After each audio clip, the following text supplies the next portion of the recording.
Ya, oke Matrihun ya. Nah judulnya kuliah satu saya mengantar sekenanya aja ya, nggak terlalu serius amat. Judulnya hakikat manajemen pajak. Mata kuliahnya manajemen ya. Kata yang paling penting di situ manajemen ya, dan pajak. Ada dua kata. Harusnya ini pertemuannya 6 kali orang manajemen, 6 kali pajak ya. Tapi ya nggak apa-apa lah. Kuliah satu ya. Nah yang pertama karena saya tanya hakikat, saya mulai dari halaman kedua itu arti manajemen ya. Manajemen itu berasal dari kata manus ya. Manus itu artinya tangan. Ya tangan kita manusia ini menangani ya. Manus artinya tangan. Ya artinya kerja ya, mengerjakan. Atau di situ tahun 1576 menurut Anglo-Saxon ya menjadi tata kelola yang tertib ya. Jadi ketertiban pekerjaan sebenarnya. Kemudian mempromosikan bisnis sesuai dengan moralitas dan keadilan. Jadi ada kata moral dan keadilan, moral and justice ya. Kemudian di bawah pengaruh Italia ya, pada era itu dia berubah berkembang menjadi istilah semacam strategi ya, cara boleh ya, strategi atau cara untuk melakukan tindakan ya dalam mencapai sesuatu. Kemudian berkembang terus berkembang, akhirnya dia menjadi ilmu terpisah ya, ilmu manajemen. Nah manus itu berarti dari kata tangan. Kalau dilihat-lihat cara cara gampangan gitu ya teman-teman ya, Gusti Allah ya atau Tuhan Maha Esa ya membuat manusia itu cuma tangan dua, mulut satu. Nah itu kenapa ya? Ya mungkin ibu Junita pasti lebih tahu ya. Mungkin orang pesantren ya. Kenapa Tuhan membuat tubuh manusia itu mulut satu, tangan dua, kaki dua, mata dua, telinga dua? Ya karena hakikat manusia itu sedikit bicara banyak kerja. Itu artinya. Jadi mulut dibuat satu, mulut satu aja kita nggak bisa kendalikan. Bagaimana kalau mulut kita dua, mungkin lebih repot lagi. Jadi kelihatannya dari situ muncul pemikiran John Locke itu ya tentang manusia kerja ya. Jadi dari hakikat manusia itu disebut ada istilah homo faber. Homo faber itu ya bukan homo homo sesama jenis, bukan. Homo faber itu bahasa Latin ya, yang kurang lebih artinya manusia menciptakan alat-alat kebudayaan lalu menjadi homo etre ya, manusia yang berkembang tumbuh dalam kebudayaan. Nah kira-kira seperti itu ya. Jadi tangan itu tidak boleh bertindak kalau tanpa ada pemikiran. Nah itu disebut rasional. Ini yang sebelah kanan saya bikin itu ya, nanti supaya ada dasarnya aja. Pikiran itu mengendalikan perbuatan, kira-kira seperti itulah. Kalau mau dimudahkan kata-katanya begini ya, pikir dulu baru berbuat. Nah, saya dalam hidup banyak melakukan kesalahan ya dulu ya, tentu saja berpengaruh ke sekarang. Berbuat dulu baru pikir, ya itu repot.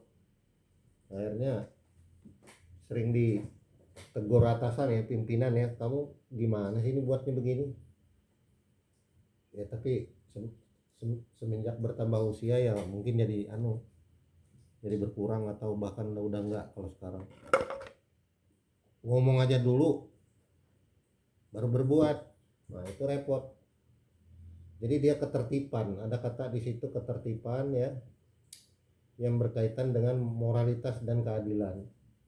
Akhirnya kita itu pada akhirnya harus bukan kumahangke. Kalau Sunda itu kan kumahangke itu bentar entar gimana Ya mungkin yang lebih tepat Jawa, engke kumaha, ntar gimana. Nah itu bedanya kumaha engke dengan engke kumaha. Nah kalau nggak tahu ya sudah, nggak apa-apa. Pokoknya bedanya itu, beda kumaha engke dengan engke kumaha. Kalau kumaha engke itu pukul dulu baru mikir. Nah makanya tentara, spirit tentara solider itu, kalau tentara di jalan, Anda kalau ada di jalan ketemu dia buru-buru, udah ngalah aja, minggir aja deh. Soalnya tentara itu nggak boleh mikir. Kalau mikir ya dia mati, Pak. Dididik untuk pukul dulu, bunuh dulu, baru urusan belakangan. Itu tentara. Makanya dalam tentara yang salah itu pasti komandan, bawahan itu nggak pernah salah. Itu disebut tanggung jawab. Jadi manajemen itu ada tanggung jawab hierarki ya. Lalu kemudian berkembang menjadi apa? Menjadi struktur organisasi. Jadi ada bawahan, ada atasan, ada middle begitu ya. Ada hierarki struktur, struktur pikiran dan struktur tindakan. Makanya sulit sekali kalau mungkin satu-satunya negara yang kurang maju ya. Ada tentara bawahannya salah pangkat kopral gitu ya. Tapi kalau yang dihukum kopral ya itu nggak bisa itu. Kalau dia berbuat salah, yang salah pimpinannya. Kenapa? Karena dia berbuat atas dasar instruksi akal pikiran pimpinan. Jadi kalau di kantor Anda atasan nyalah-nyalahin Anda itu sebenarnya kurang tepat kalau tidak mau disebut salah. Kenapa? Ya karena dia yang tanggung jawab kok. Dia dikasih jabatan lebih tinggi dari kita, gaji lebih tinggi dari kita. Harus dia punya pikiran untuk memerintahkan bawahan berbuat. Nah itu ilmu manajemen, sederhananya begitu. Kalau nggak tahu lagi cara saya menjelaskan. Maka paling bawah ada namanya working class, kelas pekerja. Ya kayak orang mintal rokok ya, saya di Malang dulu ya lihat orang bikin rokok penamas ya. Itu pekerja tukang pintal itu ya kerja aja. Ya dia dari perintah pimpinannya diawasi ya, dilihat ya sudah. Akhirnya ada output. Jadi ada fungsi-fungsi manajemen lalu muncul. Fungsi-fungsi manajemen itu disebut POAC itu, kalau planning, actuating, directing, controlling, begitulah kira-kira. Jadi ada namanya pembagian kerja, job desk-nya ya. Ini nanti Mbak Vivi atau teman-teman lain ya bisa menerangkan itu kalau ada presentasi ya. Ya tanggung jawabnya bukan pada siapa-siapa kalau organisasi, mesti pada kepalanya. Kepala itu bosnya, bos itu yang punya pikiran. Nah kalau bosnya nggak punya pikiran, yang namanya nggak kompeten. Kalau nggak kompeten maka ada hadis Nabi atau apalah itu bunyinya, sebuah pekerjaan diserahkan bukan ahlinya tunggu kehancurannya. Ini bukan retorika loh, betul-betul itu. Saya rasa orang kita ini beragama ya lebih mudah sebenarnya memahami itu, bahwa pekerjaan yang nggak profesional ya begini jadinya celoko kabeh ya. Makanya diperlukan seorang pemimpin itu bisa betul-betul membuat manus itu jalan. Jangan ada orang berbuat di luar sistem. Tapi sekarang manus itu teman-teman ya, ini mohon maaf pagi-pagi kok udah ngomongnya manus-manus saja. Manus itu udah diambil alih oleh teknologi. Sebenarnya jauh lebih gampang kalau sekarang. Ada teknologi yang memungkinkan orang jadi patuh pada sistem. Jadi ada sistem yang diteknologikan. Itu ada anunya. Ada kemungkinan dia lebih terstruktur dengan baik. Nah, sekarang saya naikkan 1 oktav penjelasan gimana itu. Coba Anda lihat tangan Anda ya. Ya kita ini punya tangan semua. Tangan kita itu ada 5 ya. 5 jari ya. Yang ini namanya telunjuk. Ini untuk nyuruh orang. Yang ini jari tengah. Jadi kalau jadi pemimpin itu bisa menangani persoalan.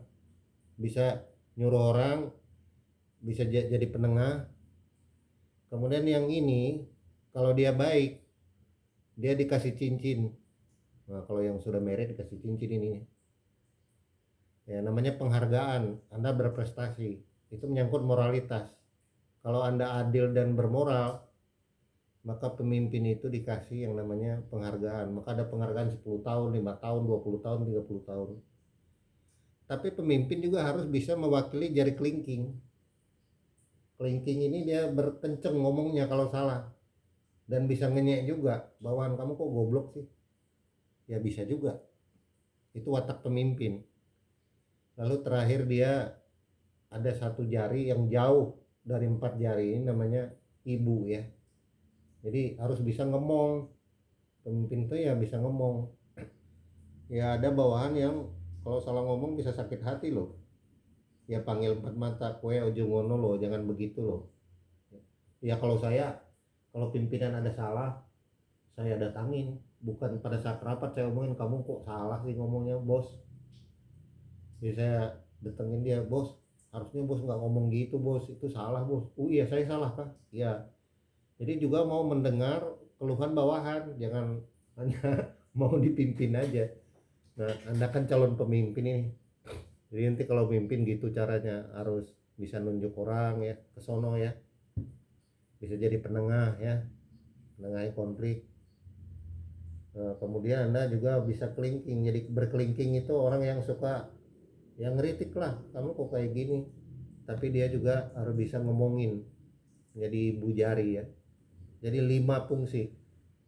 Makanya di Jawa itu ada 5 pancer ya, atau Pandawa 5 ya, Bima ya, itu Arjuna ya. Itu watak karakter manusia, makanya disebut wayang. Jadi kalau wayang dibilang haram saya nggak ngerti ya, dari mana ilmunya. Ya itu sebenarnya struktur kebudayaan bangsa kita juga. Pancasila pun ada 5. Jadi angka 5 itu angka ketertiban ya.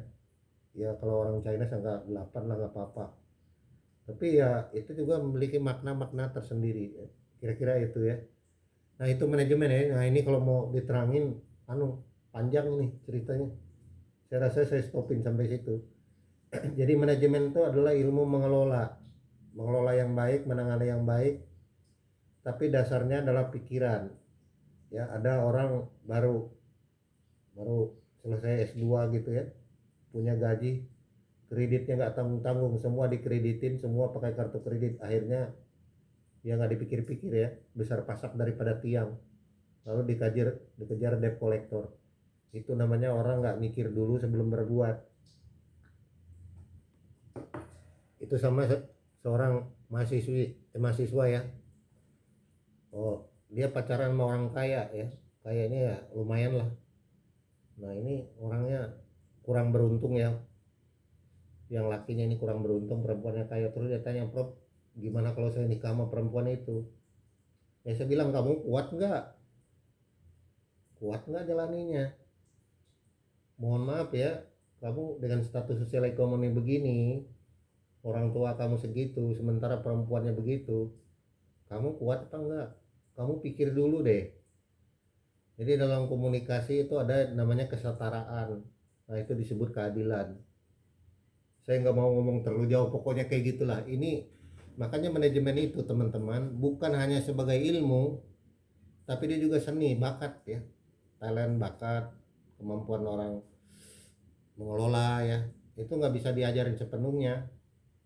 Kalau Anda baca riwayat Liu Penglio ya, pengusaha China yang pertama mendarat di Surabaya, kemudian mendirikan perusahaan jamu, itu bakat, nggak ada sekolahnya. Jadi bakat itu ya dia inherent, born ya, dari lahir, kemudian berkembang, dia bisa tumbuh ya. Ada orang seperti kita sekolah tinggi tapi nggak bisa mimpin ya, kacau ya. Ya maka katanya ya, ini katanya ya, saya belum teliti itu. Katanya orang yang ahli seni itu lebih mudah beradaptasi ya, karena nanti manajemen itu berkembang, bertumbuh dengan keadaan organisasi yang tidak stabil dan berubah. Dia tidak stabil dan selalu berubah-berubah, berkembang ya. Maka ada yang dikatakan di dalam ilmu manajemen itu disebut manajemen of change, manajemen perubahan. Nah nanti ini kita pakai ya, teori manajemen ini, cara hierarki keseluruhan akan kita pakai untuk merencanakan pajak. Kira-kira seperti itu. tentu saja mata kuliah ini berkaitan dengan tax compliance ya, kepatuhan pajak itu gimana harus dilakukan. Itu idealnya. Tapi itu juga ada pihak yang menentang. Nanti kita lihat ya. Jadi itu teman-teman pertama pengantar ilmu manajemen ya. Ilmu gerak sebenarnya. Kerja itu gerak. Gerak itu makanya dihitung kalau mobil atau kendaraan itu disebut tenaga kuda. Torsi ya, torsinya force sekian newton. Nah kalau manusia kan nggak dihitung begitu, dia dihitung DLM, direct labor hour, dihitung jam kerja. Jam kerja kita 8 jam satu hari nih. Nah, itu disebut jam kerja. Itu kemudian dikembangkan oleh Richard Taylor ya, tentang standarisasi orang kerja harian dan bulanan untuk menentukan remunerasi.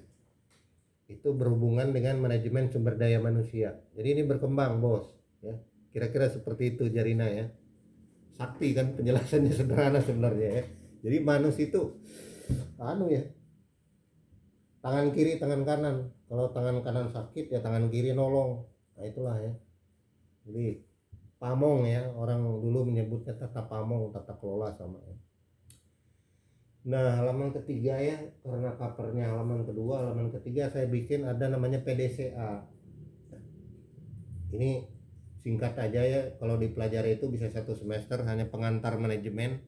Kalau anda yang dari FEB, Fakultas Ekonomi Bisnis, pasti ada mata kuliah dulu di S1 kita namanya mata kuliah pengantar manajemen ya, pengamen. Teman saya bilang mata kuliah pengamen, pengantar manajemen. Tapi saya nggak mau ke situ ya, singkat saja. Dalam manajemen yang baik ini tentu saja berkaitan dengan mata kuliah kita, itu harus mengambil yang nama temanya manajemen of quality, PDCA. PDCA itu dikembangkan oleh seorang tokoh manajemen bernama Edward Deming ya. Edward Deming itu membuat bahwa karena ini ada mata kuliah manajemen pajak, jadi saya pikir-pikir tadi malam udahlah pakai ini aja ya. Kalau soal tepat enggak nanti kita lihat aja, bisa aja ini enggak tepat. Sebuah pekerjaan itu ada yang namanya plan, perencanaan ya, kita rencanakan apa, do kayak dilakukan ya, kemudian dicek hasilnya gimana. Cek itu ya dilihat, kemudian terakhir di act, bagaimana learning dan growth-nya supaya dia tambah baik. Nah itulah disebut PDCA, plan, do, check, act. Rencana, tindakan, cek, dan implementasikan. Itu dinamakan manajemen mutu. Jadi maka di perusahaan itu ada namanya apa, yang paling umum ini, saya nggak mau berat-berat, udah kuliah S2 ya. Ya S2 itu berpikir ya, bukan lagi teknis. Jadi makanya ini saya pakai ini aja. Plan itu biasanya orang melihat apa, visi misi. Jadi visi misi perusahaan itu apa, ada visi ada misi. Kemudian visi misi itu diturunkan dalam Renstra ya. Renstra itu rencana strategik. Dari rencana strategi akan dibuat rencana tahunan ya. Kalau Renstra itu bisa jangka panjang 5 tahun bisa lebih ya. Kemudian dibuat rencana tahunan.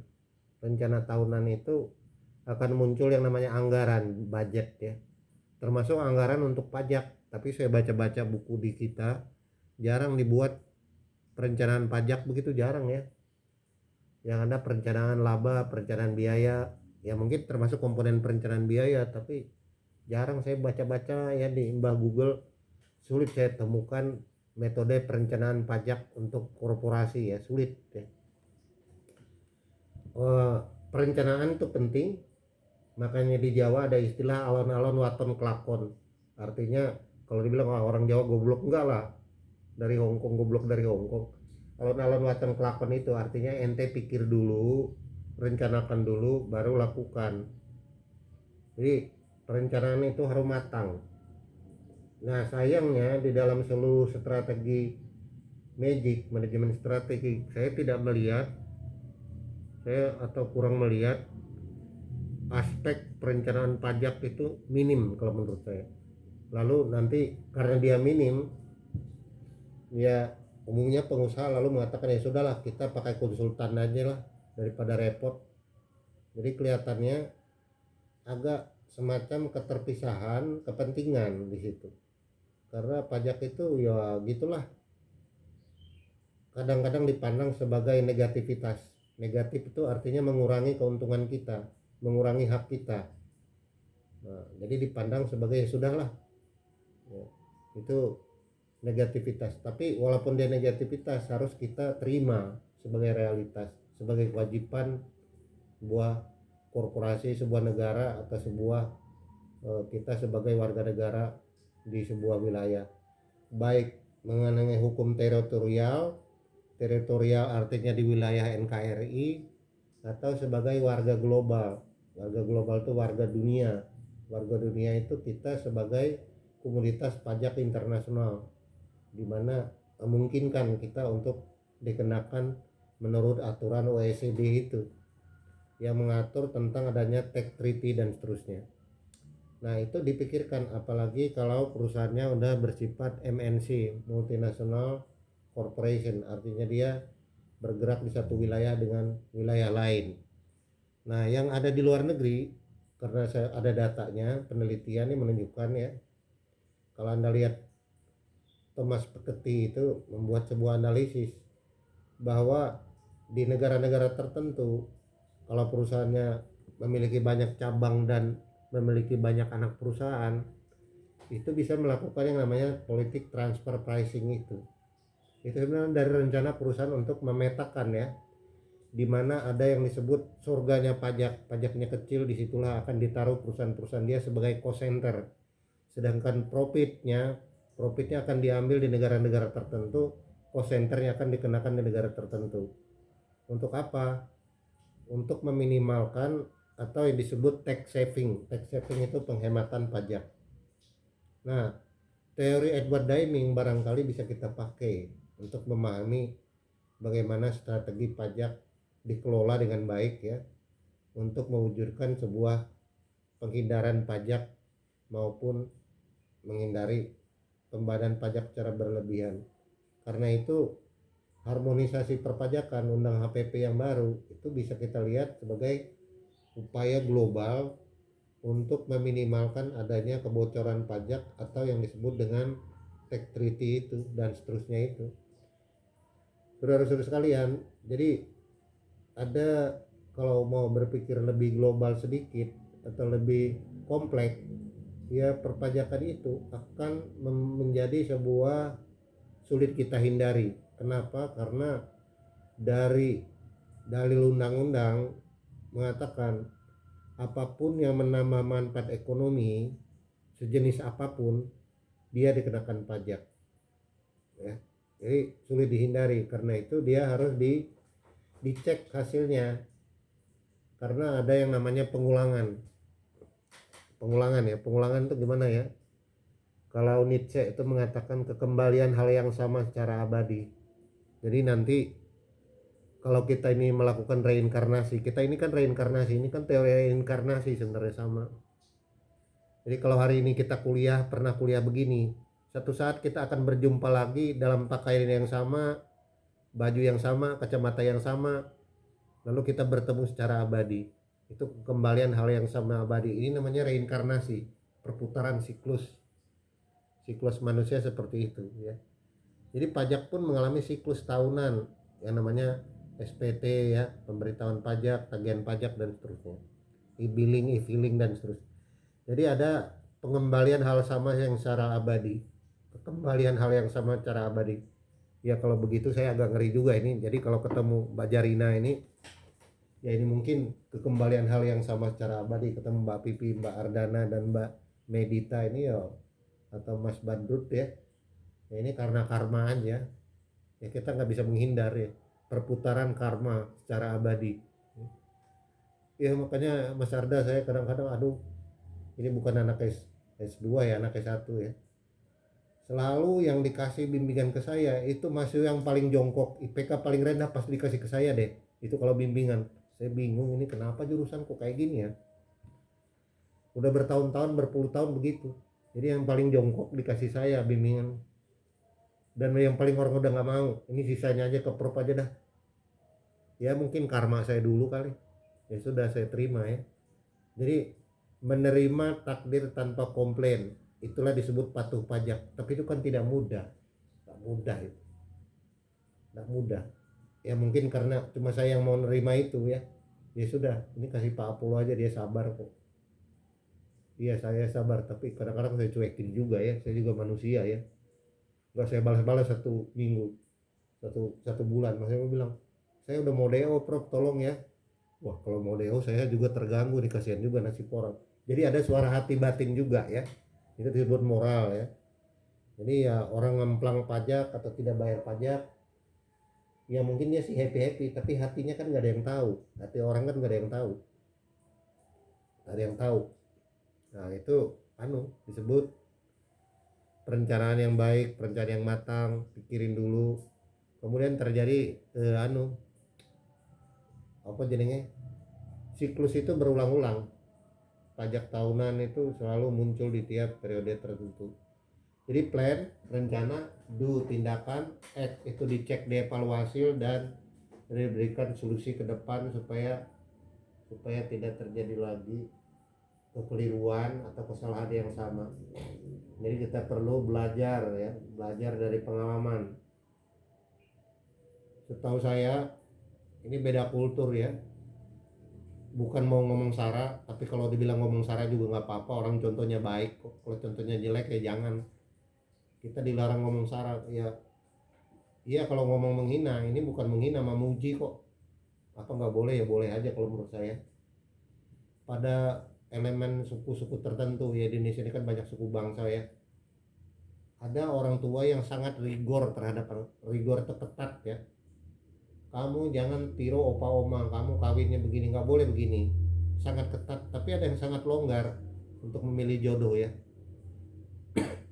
Maka mereka yang lebih ketat itu biasanya belajar dari pengalaman. Kamu nih, oma saya dulu nikah begini-begini, makanya jadi begini. Papa mama saya, makanya mama saya ketat sekali sama saya. Itu karena pengalaman masa lalu untuk merencanakan masa depan. Jadi sebenarnya yang berada di atas itu act dan plan, itu AP itu yang bermasalah sebenarnya. Act dan plan, pengalaman masa lalu untuk kita rencanakan ke depan. Yang masa lalu itu nggak bisa kita ulang, udah terjadi kok. Jadi antara pengalaman masa lalu, pengetahuan kita, dan masa depan, itu yang paling penting, kata kuncinya. Jadi kalau kita jatuh di lubang yang sama, ya itu janganlah. Kalau bisa cukup sekali lah jatuh, masa berkali-kali ya. Kita udah pernah dibohongi ya oleh laki-laki ya, atau dibohongi perempuan ya, sama aja, siapa aja bisa bohong kok. Ya jangan lagi lah kalau bisa, ya dicek dulu lah. Makanya percaya sama orang, Mas Arda bagus, tapi Anda sebagai orang intelektual di kelas ini lebih baik dicek ya. Percaya itu boleh, tapi tolong dicek sebelum Anda percaya, minta datanya itu ya. Jadi janganlah kalau kita udah S2 ini ya, mohon maaf ya, mempercayai sesuatu yang tanpa ada data, dicek dulu lah. Ini kalau pengalaman saya pribadi, tapi jangan ditiru ya, saya orang skeptis ya, jangan ditiru ya. Saya sih nggak percaya sama manusia siapapun di dunia ini, rasanya sulit saya percaya. Kalau tidak mau disebut, nggak ada saya percaya orang di dunia ini. Tapi kalau buat saya sulit sekali saya mempercayai manusia itu aja catatannya dari saya. Maka saran saya ke Anda sebagai orang yang lebih dituakan di sini ya, bukan sebagai dosen, ya percaya sama orang bagus, boleh, siapapun, baik atasan, bawahan, pimpinan, pasangan hidup, tetangga, orang tua dan seterusnya, ya boleh lah, tapi dicek dulu lah. Itu pesan saya ya. Mohon maaf kalau omongannya kurang enak ya. Ya, dicek dulu lah ya, pakai data dulu lah. Itu pesan saya ya. Oke, halaman berikut ya. Ini jadi ngomongnya ngelantur ini, kayak jadi curhat ini. Oke. Ini kok gak jalan gua punya. Kenapa nih? Halaman berikut ya. Nah, halaman berikut itu tentang sirkular ekonomi ya. Ini untuk pemahaman pajak secara umum saja ya. Nah, di situ ada yang namanya pajak itu apa? Saya bikin sederhana aja biar pengetahuannya nggak nggak sulit ya. Pajak adalah negara mengumpulkan uang pada objek apapun yang menambah nilai ekonomi. Jadi pajak itu ya intinya pemerintah mengut cara legal itu aja dah. Pemungutan legal itu aja kepada objek apapun, baik manusia, barang, benda, dividen, bunga, royalti, sewa itu ya dividen itu selalu dikenakan pajak dari rumah tangga dan perusahaan, gaji, bunga ya semua kena pajak. Yang namanya pajak ekspor impor semua kena pajak.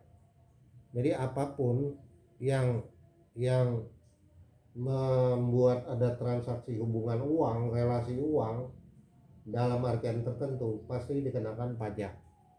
Jadi dalam ekonomi empat sektor itu ada sektor rumah tangga, ada sektor perusahaan, ada sektor pemerintah, ada sektor ekspor impor atau ekonomi empat sektor atau disebut agregat ekonomi empat sektor ekonomi sistem terbuka yang namanya circular flow of payment.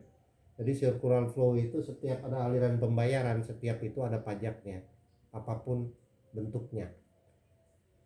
Nah, ini kalau mau dilihat tidak mudah ya, karena jangan sampai terjadi unjustice, ketidakadilan. Artinya terjadi double tax ya, pajak dua kali. Atau kalau pajaknya juga terlalu rendah atau terlalu tinggi. Problemnya sebenarnya mencari nilai pajak ideal. Pajak ideal itu berapa? Nah, itu yang tidak mudah, perlu kajian. Maksudnya gimana? Kalau pajak terlalu tinggi, maka itu berakibat kepada apa? Perusahaan labanya dibagikan kepada pajak, akhirnya perusahaannya sulit jadi tumbuh dan berkembang. Tapi kalau pajak terlalu rendah, maka ada yang disebut kebijakan fiskal pemerintah tidak berhasil menarik uang dari masyarakat untuk masuk ke kas negara untuk pembiayaan pembelian barang dan jasa untuk pembangunan dan infrastruktur pemeliharaan fasilitas negara. Tentu saja ada musuh terbesar ya, kalau pemerintahnya koruptor ya, pemerintahnya nggak benar ya, kita nggak usah ngomong itu ya, saya agak prihatin ya, tapi ya sudahlah, sampai situ aja omongan saya.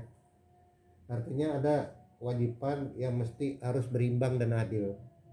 Bagaimana itu diterangin ya, tentu ada kajian-kajian tentang tarif pajak yang terbesar atau tarif pajak terkecil, itu juga bisa berpengaruh. Maka ada yang disebut sistem progres itu di dalam undang HPP yang baru, kalau kita lihat tarifnya progres, semakin besar pendapatan semakin besar tarif. Tapi itu ada kritik juga dari seluruh kebudayaan, apa hak lo mengut pajak ya, padahal dapat laba itu kan hak saya sebagai warga negara. Tapi kalau kita ngomong itu nanti nggak ada habisnya. Jadi yang ingin saya terangin, ada bentuk ekonomi makroekonomi, ini disebut makroekonomi. Makroekonomi itu adalah ekonomi empat sektor, di mana ada internasional dan the firm dan regulasi pemerintah.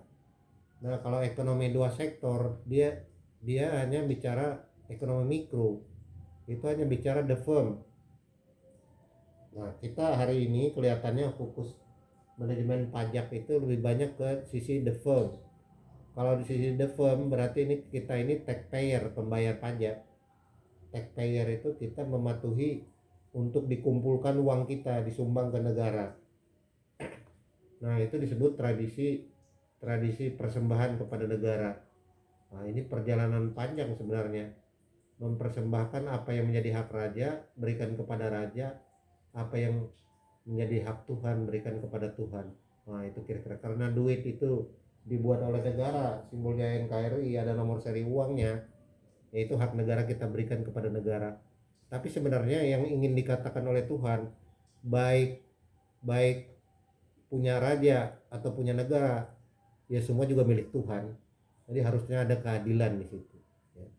Walaupun sebenarnya ayat itu belum final kalau menurut saya ya, semuanya ke sana, tapi itu kan terlalu romantisme. Yang ada kita merasa ya, bahwa pajak itu sebuah hak dan kewajiban. Jadi di sini ada hak dan ada kewajiban. Kewajiban itu menjadi sesuatu yang harus kita penuhi ya. Itu hakikatnya ya. Nah, halaman berikut ya. Halaman berikut ya. Bagaimana pajak itu muncul ya. Dan berkaitan tadi kalau saya sebutkan di ekonomi 4 sektor itu, kalau pajak itu manajemen pajak itu lebih banyak ke sisi the firm ya, sisi perusahaan, di kewajiban perusahaan atas pajak, sisi kewajiban. Nah, maka di dalam bisnis ada paradok. Paradok itu apa ya? Ada pertentangan ya. Kalau tidak mau pertentangan, ada kontradiksi. Kenapa itu? Karena tujuan perusahaan itu apapun alasannya cari untung, cari duit, itu aja lah, cari kekayaan, the wealth of nation itu. Jadi tujuan berdirinya perusahaan, tidak ada tujuan perusahaan adalah membayar pajak, nggak ada itu, saya tidak temukan. Ya kalau ada bukunya tolong diberitahu saya ya. Tapi pengetahuan saya anak kampung belum menemukan literatur itu. Tujuan berdirinya perusahaan adalah membayar pajak, orang nggak ada ya. Jadi tujuan perusahaan itu yo cari untung, itu aja. Maka ada yang disebut dengan teori utilitarian. Nggak usah dibaca itu nama orangnya, hafal juga nggak usah. Pokoknya kalau anda diomongin pernah dengar itu aja udah alhamdulillah. Hidayahnya cuma dapat segitu ya nggak apa-apa, saya menerima dengan senang hati. Ada yang namanya utilitarianisme, dari kata utility. Utility itu artinya manfaat, maka ada disebut marginal utility. Itu dari teori Jeremy Bentham dan John Stuart Mill. Apa inti pemikiran dua orang ini? Nggak usah dibaca-baca, itu capek anda. Udah kerja dari Senin sampai Jumat, ini Sabtu lagi saya kuliahin angel begini. Intinya begini, tujuan perusahaan itu cari untung, itu aja, titik dah. Tidak ada kewajiban dia tujuan perusahaan bayar pajak. Karena itulah maka di situ terjadi ya apa yang disebut kemungkinan potensi perusahaan itu menghindar pajak, dalam artian tax saving. Tetapi dari pemerintah ada upaya untuk supaya warga negara atau korporasi itu patuh pada perusahaan, pada pajak. Pro dan kontra ini yang menyebabkan adanya kita mengelola dengan baik pajak itu. Ya istilahnya apa ya? Anda mungkin bukan orang kampung, kalau saya orang kampung. Ngono-ngono ya tapi ojo ngono, sak ngono ya tapi orang ngono. Nah itu bahasa Jawa ya, angel ya. Ya begitu ya tapi nggak begitu, ya segitu ya tapi ya jangan begitu juga. Artinya bayar pajak sih bayar pajak, tapi jangan kelewatan, itu aja. Ya begitu deh. Jadi tujuan perusahaan dari Jeremy Bentham dan John Stuart Mill ini ya, ingin mengatakan bahwa perusahaan itu selalu ingin mencari kebahagiaan paling besar. For the great happiness, for the great number. For the great happiness, for the great number. Artinya apa? Ya kalau perusahaan itu disebut, orang itu disebut sukses kalau bahagianya lebih banyak daripada penderitaan. Totalitas kebahagiaan lebih besar dibandingkan totalitas penderitaan. Nah, pertanyaannya, apakah pajak itu membawa penderitaan atau kebahagiaan? Jelas, pajak membawa penderitaan karena kita mengeluarkan sumber daya ekonomi yang diberikan kepada negara, sementara retribusi kembalinya tidak kelihatan, tidak langsung. Jadi kalau saya bayar pajak nggak kelihatan sebenarnya manfaatnya apa. Jadi indirectly. Jadi kalau dari teori utilitarian jelas ini, pajak itu adalah mengurangi kebahagiaan saya, maka harus dihindari. Tapi kalau dari Immanuel Kant jelas bahwa pajak itu wajib dipatuhi karena berhubungan dengan otonomi dan kehendak baik atau untuk meningkatkan martabat manusia, human dignity. Jadi di dalam moral pun ada pertentangan. Ini belum masuk hukum ya. Kalau moral itu kan sanksi sosial, sanksi moral, doktrin-doktrin mental, kebudayaan, itu moral. Tapi kalau hukumnya jelas, kita harus patuh. Tapi secara tidak ada hukumnya yang disebut dengan suara visi dan misi perusahaan, jelas bahwa Membayar pajak mengurangi kebahagiaan harta benda saya. Kira-kira seperti itu. Maka apa yang dikatakan oleh Isyah Berlin, Isyah Berlin itu saya sebut aja Berlin, ini nama orang. Isyah Berlin, ada dua konsep kebebasan. Ada negatif liberty, ada positif liberty. Jadi begini ya, orang kaya itu kalau semakin kaya orang, dia semakin bebas. Saya ulang ya, kalau semakin kaya orang, perusahaan itu dia semakin bebas. Kalau semakin dia nggak punya, semakin dia nggak bebas.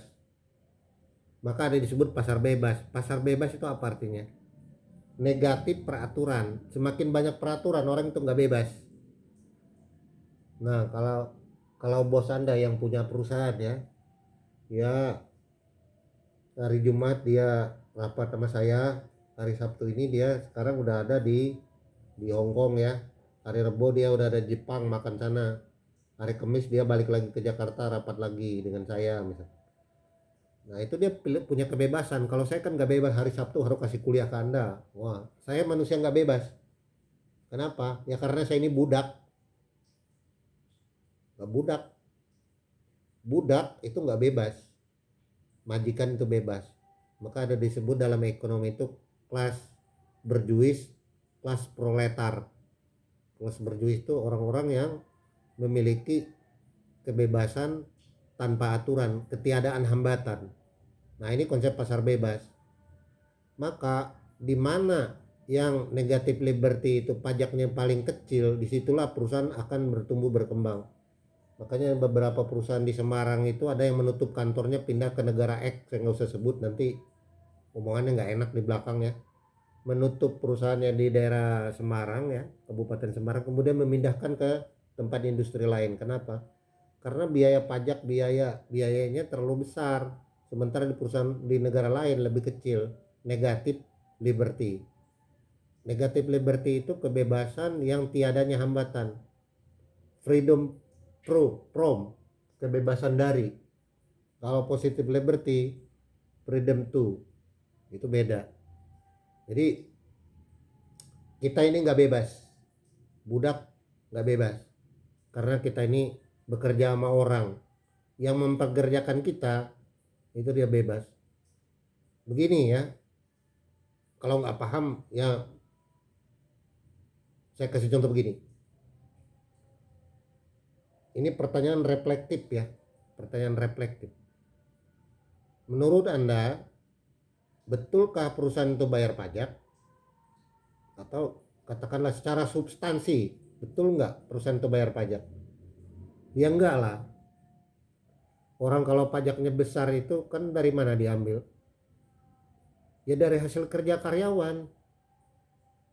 Sama dengan perusahaan melakukan CSR. Apa betul perusahaan melakukan CSR? Enggak lah. Ya kalau perusahaan wajib CSR, dia naikkan harga jualnya sekian rupiah. Maka sekian rupiah itu akan diakumulasi untuk CSR. Pada akhirnya enggak ada itu CSR. CSR itu cuma permainan-permainan dewa aja, itu mah nggak ada.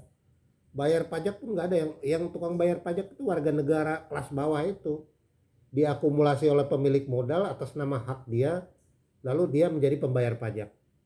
Tapi sebenarnya siapa objek pajak yang paling menderita? Itu kelas bawah, rakyat, kaum proletar seperti saya ini.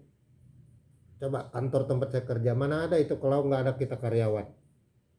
Jadi kalau disebut PT itu besar bayar pajak, enggak lah. Itu keringat cucuran darah pegawai yang membayar pajak itu. Kekayaan itu diambil, diklaim oleh pemilik perusahaan, kemudian baru dia bayar.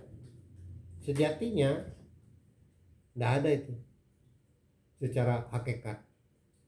Tapi secara hak milik, karena hak milik orang kaya itu diakui propertinya, lalu dia mengklaim itu milik dia. Malah dia nggak kerja apa-apa, cuma perintah aja.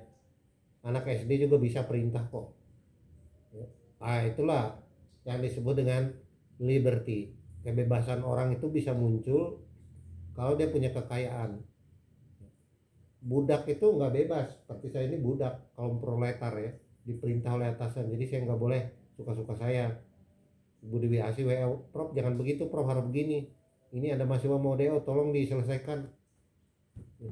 Dia nggak tahu itu belum sempro sama sekali, belum ada proposal, tapi dikasih waktu 30 hari, tolong Prof kalau enggak nanti jurusan kita jelek. Nah, itu kan perintah yang sebenarnya gimana-gimana ya, tapi saya udah mensyukuri takdir, jadi nggak apa-apa ya. Saya udah mensyukuri takdir, ya wes, jeh bu, makanya orang Jawa itu jeh pada semua hal, artinya ya nerima tapi kadang-kadang juga nggak dikerjain ya. Ya namanya gue manusia, wajar ya. Jadi ada 3 kata, life, hidup, liberty, dan property. Orang itu bisa bebas kalau punya harta. Apa harta dibawa mati? Iya, iya harta dibawa mati kok. Udahlah nggak usah munafik. Yang ngomong itu karena nggak mampu. Mohon maaf ya, omongan saya agak kencang pagi-pagi nih. Apa harta dibawa mati? Iyalah. Wong tetangga saya tahun berapa ya? 2004, 2005 ya meninggal ya. Itu karena dia pemulung yang doain nyembahyangin dia cuma 6 orang termasuk saya. Tapi kalau orang kaya yang doain juga banyak, ribuan orang. Jadi harta ya dibawa mati lah, jangan ngomong enggak lah. Kalau orang liberal begitu kira-kira ya. Jadi harta dibawa mati bos, udahlah, supaya kita jadi ingin mengumpulkan harta lebih banyak. Mohon maaf ya kalau omongannya nggak benar, tapi diambil yang positifnya aja. Jadi penting ya. Nah ini udah mau habis karena udah pas sejam, sisa-sisanya Anda baca ya. Tapi secara keseluruhan ya, saya ambil halaman terakhir aja ya, halaman paling akhir. Apa sebenarnya tujuan pajak itu? Ini menurut versi penguasa. Ini ada 2 versi pajak itu mas. Pajak menurut versi kita yang kena pajak dan versi penguasa. Versi penguasa pasti yang ngomongnya baik-baik, namanya gue penguasa. Tapi kalau ditanya kita, wah enggak lah, nggak seperti itu juga. Yang kalau ditanya penguasa jelas tujuannya apa? Redistribusi kesetaraan manusia. Itu kan kalimat puisi sebenarnya. Halaman terakhir yang paling atas saya tulis, social justice, redistribusi kesetaraan manusia. Ya artinya kalau kita sama rata sama rasa mau diperjuangkan, ya nggak ada itu. Wong ikan lele aja satu kolam beratnya sama, jenggotnya beda kok. Jadi nggak ada kata manusia setara, ini bohong lah. Tapi kata penguasa yang membuat undang-undang, tujuan pajak itu untuk menciptakan redistribusi kesetaraan. Oke, kita terima. Asal betul-betul dilaksanakan. Artinya ada orang yang beruntung, ada yang kurang beruntung. Ya sebenarnya ini kan kata-kata puisi juga. Orang beruntung itu orang kaya, orang nggak beruntung itu orang yang susah, miskin dan teraniaya. Itu aja sih. Tapi ya mau disebut aja di situ kan nggak mungkin saya tulis begitu. Tujuan pajak itulah redistribusi dalam rangka ada orang yang beruntung ke kurang beruntung. Artinya apa?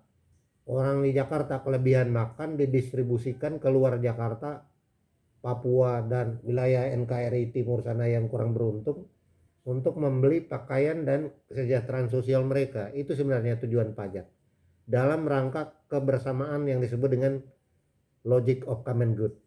Di situ kebijakan pajak itu muncul. Nah itulah memunculkan world view, cara pandang pajak nasional dan internasional. Jadi sekarang muncul pertanyaan ya, apa yang disebut mayoritas, apa yang disebut minoritas? Mayoritas itu kalau kita banyak beruntung. Nah yang terjadi di Indonesia, orang kaya itu minoritas, orang miskin mayoritas. Itulah paradigma disebut wealth of nation sebenarnya. Problem kenegaraan yang berpengaruh dalam struktur sosial masyarakat. Dalam rangka membiayai fasilitas publik, membantu orang lain, dan untuk martabat manusia. Ambil contoh, misalkan di daerah Kabupaten Provinsi Serang, kalau saya baca di Detikcom, bukan saya ngomong loh, kurang lebih nggak sampai 250 km dari tempat Anda duduk kuliah di sini, ya, itu ada orang yang mau lahirin ibu ke rumah sakit, obat di puskesmas nggak ada, tenaga medis nggak ada, jalan raya sampai ke situ nggak ada. Itu menunjukkan bahwa efektivitas pajak dan dana pembangunan tidak tepat sasaran. Saya nggak tahu apakah memang karena minoritas orang berpunya, mayoritas nggak punya, atau soal kepatuhan pajak. Tapi saya rasa itu harus dikaji lebih lanjut. Misalkan daftar orang terkaya dengan daftar orang paling miskin. Indonesia itu hampir 20 juta di bawah kemiskinan, garis kemiskinan. Ini menjadi semacam, ya kalau Hitler dulu ya udah, yang 20 juta itu dikandangin aja, di strom, dimatiin aja. Nah itu ideologi Jerman, tapi kan nggak boleh kalau sekarang. Itu sangat-sangat dikutuk. Manusia nggak boleh dikandangin, di strom aja, dibunuh. Jerman itu kan revolusi Jerman di bawah Hitler, walaupun dia sadisnya minta ampun, tapi dia bisa mengembangkan yang disebut Oberalles itu, bermata biru, berambut pirang, orang Jerman keturunan, ya. Tapi maka Jerman itu pasti kalau Piala Dunia pasti masuk ranking juara karena ada ideologi yang memperjuangkan mereka menjadi bangsa yang bebas, merdeka, dan memiliki otonomi dalam artian kesetaraan manusia yang stabil. Kenapa? Karena orang bodoh itu, ya, ini mohon maaf, dengan kita membela HAM, yaitu ada positifnya, tapi ada negatifnya juga. Merawat berlebihan, pengangguran, orang teraniaya itu menjadi beban sosial masyarakat. Nah, itu dalam struktur kependudukan sebagai warga negara. Jadi dia harus, Gini rasio itu dia harus baik. Itu menandakan negara itu berkembang dan ada yang disebut mayoritas. Mayoritas orang sugih, minoritas orang miskin. Itu cita-cita pajak. Tapi itu kan cuma cita-cita. Cita-cita itu kalau mau diwujudkan ya tidak mudah, tidak mudah. Nanti akan saya buat kuliah tersendiri tentang hal itu. Hukum logis dan hukum survival. Nah, itu juga kuliah hari ini ya. Teman-teman, ada 2 kata kesimpulan kuliah ya. Sebelum kalau ada yang mau ditanya ya. 1 manajemen, 1 pajak. Manajemen udah jelaskan adalah dari kata manas, ketertiban akal untuk dilakukan. Jadi akal harus tertib, kemudian dilakukan memenuhi fungsi PDCA tadi, plan do check act ya. Timing ya, perlu mengorganisir pekerjaan. Kemudian pajak itu berhubungan dengan beban bagi kita yang kita terima dan mungkin perlu kita hindari dalam artian tax planning, tetapi dia juga memiliki implikasi hukum dan implikasi sosial untuk sebagai sebuah yang bersifat niscaya yang harus ada dan menjadi. Tapi itu juga tidak sampai di situ. Kita bisa mengkritik kelemahan ideologi dan aplikasinya. Kalau hanya meminta orang patuh pajak nggak bisa. Harus ada yang disebut oleh Anthony Giddens itu sebagai modalitas.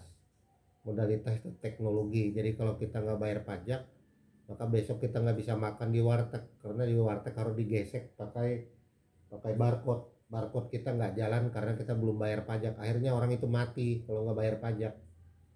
Atau saya belum bayar cicilan motor saya, ya udah, ketika mau makan nasi padang saya barcode-nya nggak bisa muncul. Kata barcode itu Anda belum melunasi pajak. Itu tersistem. Itu disebut akal logis.